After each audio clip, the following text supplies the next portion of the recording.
गणेश, हर हर महादेव। और सर्वप्रथम होलाष्टक और होली की आप सभी को मेरी ओर से बहुत सारी शुभकामनाएं। अब जो अधिकतर लोगों ने व्हाट्सएप के माध्यम से हमें जो संदेश भेजा था या भेजा है कि होलाष्टक कब से शुरू हो रहे हैं, और बहुत लोगों ने हमें प्रश्न भी पूछा था कि इन होलाष्टक में हम क्या कर सकते हैं, क्या नहीं कर सकते। लेकिन उससे पहले एक ज़रूरी सूचना मैं आपको दे दूं कि मेरे पुराने वीडियो में जो मेरा व्हाट्सएप नंबर था जो हमसे संपर्क करने के लिए, वो अनफॉर्चुनेटली टेक्निकल इश्यू की वजह से नंबर हमारा चेंज हुआ है।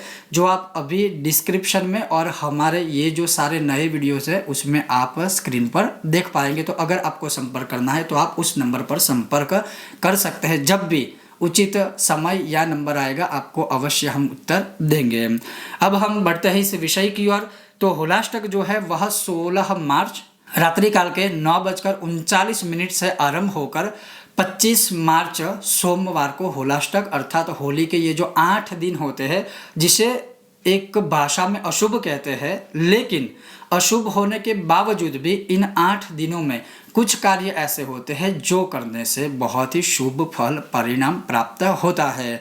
तो आज इस विषय में मैं वो संपूर्ण आपको विस्तार से बताऊंगा। अगर आपको यह विषय वीडियो आदि पसंद आए, लाइक कीजिएगा, शेयर कीजिएगा, चैनल पर नए हो तो सब्सक्राइब अवश्य कीजिएगा। तो सबसे पहले जैसे मैंने कहा होलाष्टक कब से शुरू होंगे, कब पूर्ण होंगे, उसके पश्चात इन होलाष्टक के 8 दिनों में हम क्या कर सकते हैं। तो इन होलाष्टक के 8 दिनों में भगवान कृष्ण के ही कथन अनुसार इन होलाष्टक के 8 दिनों में सबसे पहला उत्सव बोला गया है, कहा गया है कि नृत्य उत्सव करना चाहिए, संगीत उत्सव करना चाहिए।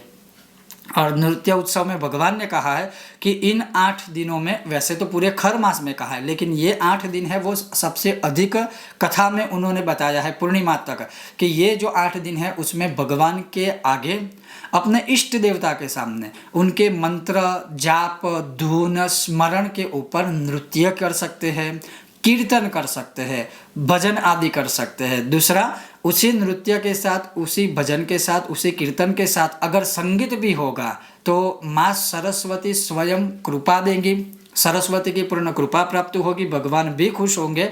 तो संगीत उत्सव भी मनाने का बोला गया है। और फिर अंत में जो पूर्णिमा के पश्चात जो हम रंगों वाली होली जो मनाते हैं, उस दिन रंगोत्सव कहा गया है, जो नेचुरल रंग होते हैं उससे।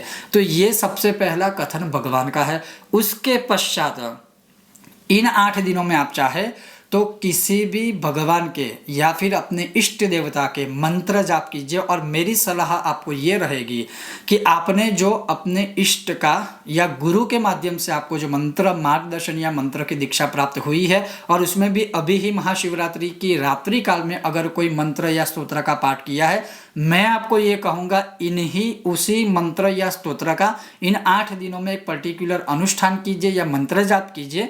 और होली की रात, जैसे पता है कि यह दारुण रात्रि है, मंत्र सिद्धि स्तोत्र सिद्धि या सिद्धियाँ प्राप्ति हेतु, तो उन रात्रि में भी वही मंत्र कीजिए और फिर इसका पावर देखिए। क्योंकि कभी कभी ऐसा होता है कि हम शिवरात्रि में कोई और मंत्र को सिद्ध किया या जाप कर लिया, इन दारुण रात्रि में हमने किसी और मंत्र को, ऐसा नहीं, कोई एक मंत्र कोई एक स्तोत्र पकड़ के चलिए और फिर उसकी जो शक्ति आपको प्राप्त होगी वो देखिएगा। और इन 8 दिनों में भगवान ने यही बोला है कि इन 8 दिनों में आप मंत्र स्तोत्र पाठ भगवान की धुन स्मरण आदि भक्ति भाव जितना अधिक हो सके वो कीजिए, उससे आपको अधिक फल प्राप्त होगा। उसके पश्चात अब क्या नहीं कर सकते हैं, तो यज्ञ और लग्न अर्थात विवाह नहीं करना चाहिए। हमारे जो 16 संस्कार है उन 16 संस्कारों को भी इन 8 दिनों में नहीं करना चाहिए। या फिर 16 संस्कारों से जुड़ा हुआ या जैसे विवाह से जुड़ा हुआ निमंत्रण आमंत्रण पत्रिका आदि अर्थात जो शुभ कार्य होते हैं उसका कोई आरंभ इन 8 दिनों में नहीं किया जा सकता। नए घर में वास्तु इन 8 दिनों में नहीं कर सकते हैं, या नए घर के अंदर प्रवेश करना वो नहीं कर सकते हैं, या फिर जो भी शुभ कार्य है वो इन 8 दिनों में नहीं करने चाहिए। लेकिन ध्यान से सुनिएगा, 16 मार्च को शनिवार युक्त शनि रोहिणी अमृत सिद्धि योग है जो बहुत बड़ा योग है, और उस रात्रि से यह आरंभ होगा। क्या? होलाष्टक, तो दिन में आप ये सारे शुभ कार्य कर सकते हैं। ये मैं थोड़ा स्पष्टीकरण कर दूं तो मांगलिक कार्य जो है वो इन 8 दिनों में नहीं किए जा सकते हैं, अन्यथा वह अशुभ माना गया है।